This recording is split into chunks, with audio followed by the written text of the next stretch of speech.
An absolute thriller in Happy Valley. We're in double overtime.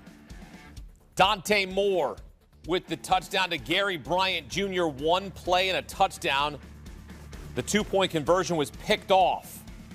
Speaking of picked off, very next play, Drew Aller picked by Dylan Thieneman, the Purdue transfer, beating Penn State 30-24 in double overtime. That was the only turnover of the game right there. Right there. And it ends in heartbreak for Penn State.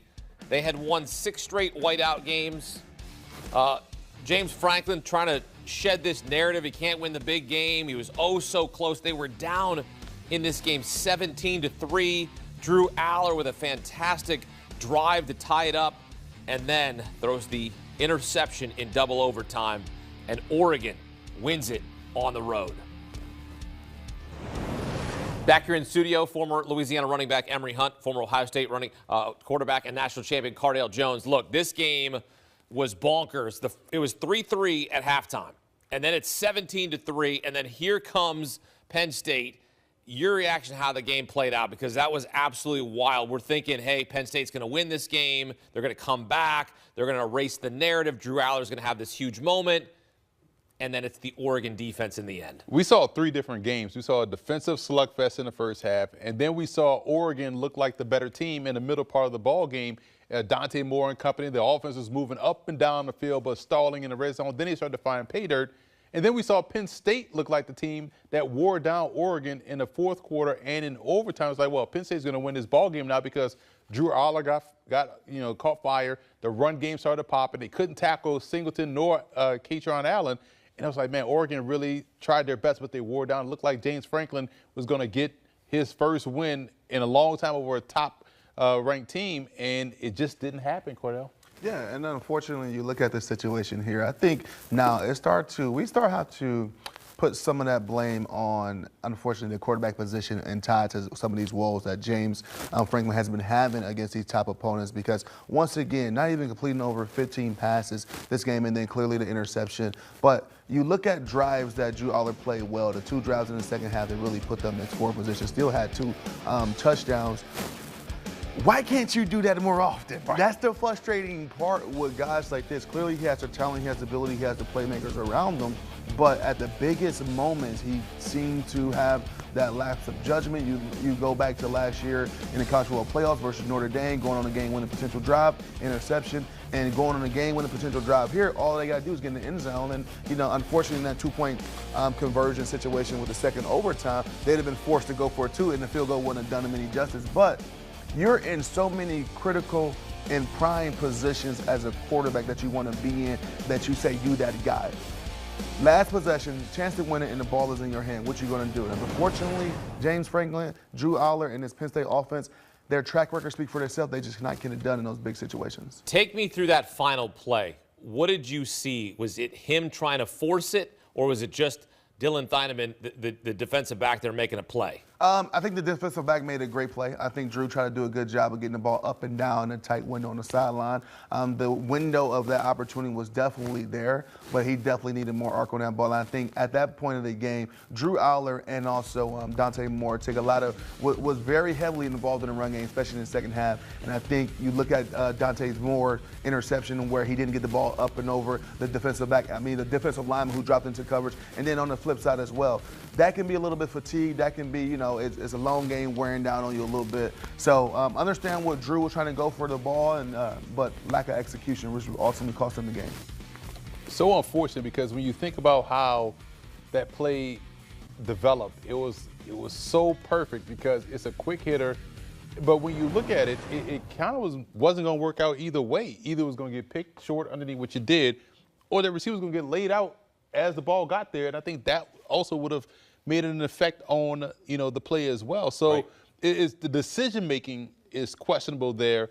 But also, when you look at how he played up until that point, it's like, man, you were playing well. You were using your legs. You had a beautiful, deep, arcing throw for a touchdown to get that offense jump-started. But like Cardale said, in these critical moments, why do you come up small? And that's just not on the quarterback, but the coach as well, even a play caller. Remember they called that timeout on the other side of the 2-minute warning. We were like, well, wait, why would you lose? Now you lose your advantage. So everyone just kind of comes up small in these high leverage situations. Well, unfortunately for Penn State, it's another great effort that's ruined in the end, right? I mean, you see Drew Aller lead this 15-play, 62-yard drive to tie it up. He gets the first down, makes a huge play. The running backs, Katron Allen, Nick Singleton, are working their tails off all night long, and they don't get rewarded with a victory because of one mistake at the end of the game. And the margins for error are so razor thin in games like this. This is a top 10 matchup, and you got defenses that are studying you week in and week out. For Drew Aller, I mean, this is tough to swallow here. This is another tough game when you had a chance to sort of separate yourself and make a moment for yourself. In the end, you just don't meet the moment. Yeah, unfortunately, this is what I love about college football and football in particular. It only could be one winner. And the great part about college football and the new structure now is that this one loss will not hurt Penn State in the long run. We can potentially see this team match up again in the Big Ten championship game or the college football playoffs. That's how good both teams still is.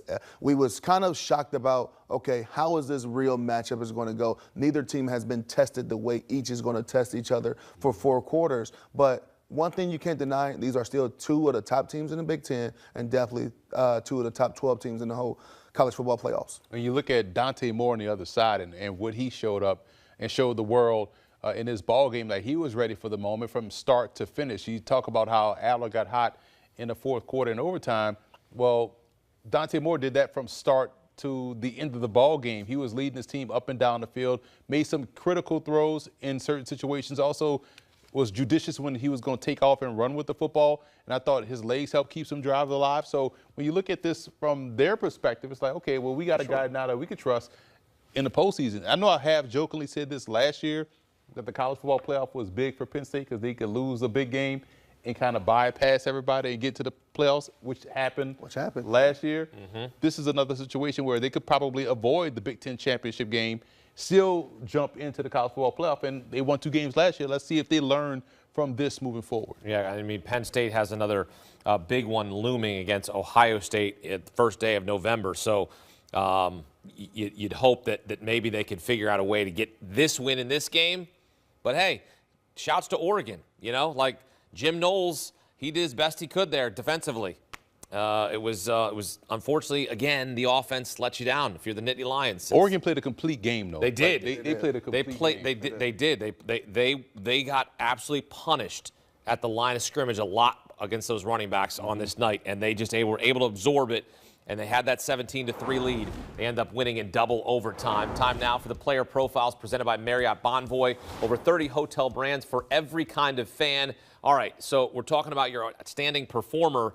Couple guys you could choose from, but it's probably one guy that stands out to you, Emery. I mean, Dante Moore, 29 of 39, 248, 3 touchdowns, 35-yard rushing. And in a lot of those rushing yards, you know the sacks kind of take some of that away.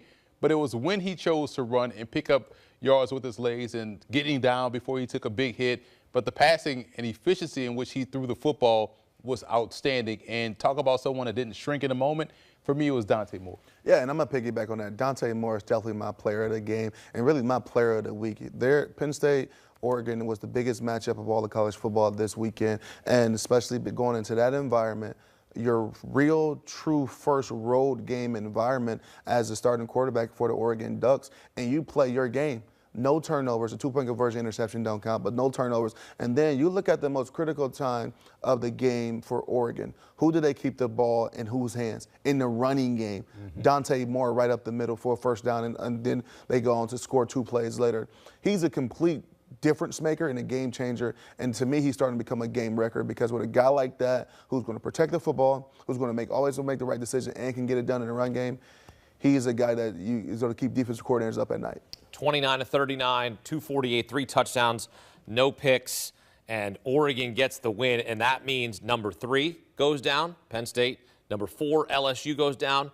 Number 5, Georgia goes down at the hands of Alabama. That was Player Profiles presented by Marriott Bonvoy, over 30 hotel brands for every kind of fan. Emery Hunt, Cardinal Jones here on CBS Sports HQ as you take a look at the quarterback comparison in Happy Valley. Drew Aller, made timely throws. The worst throw was the last one, picked off by Dylan Thieneman, and Dante Moore and the Ducks will head home with a perfect record as they go into Happy Valley and snap that streak of 6 straight wins for Penn State in whiteout games. For Oregon, their streak continues. They've now won 23 straight regular season games.